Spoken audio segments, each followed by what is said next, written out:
So guys, punta kami sa nasunog. Hindi ba yan? May nagagawa pala dito guys. Yan. May nagigiba. May nagigiba pala dito.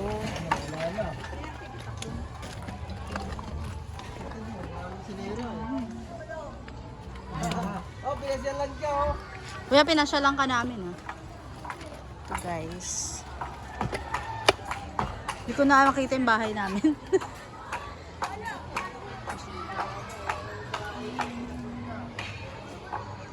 Yan guys, oh. Saan din yung school? Yan siya. Teka, tingnan ko kung may matadaanan. Wait lang. Daming ano. Ah, may usok pa. Ah, ito, dito. Ito. Ano ba yung bahay namin? Ah, ayun pala. Ito. Yung bahay namin. Ano pa natin? Ito po yung update. Almost 1 month of, ayun, yan po yung bahay namin ngayon. Yung sunog na poste. Ito may daanan to dati.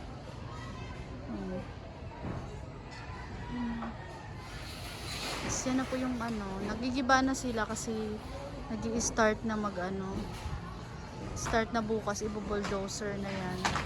They will bulldozer tomorrow. And that is the fire incident area. Dami. And that is our house. Our house for 23 years. And totally damaged.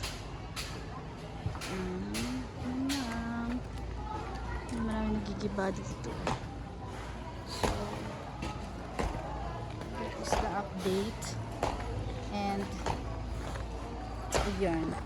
Pupunta muna kami kasi bibili kami ng box. Ayan. Bibili muna kami ng box para sa storage namin. So, giba-giba na talaga siya. And guys, thank you for watching!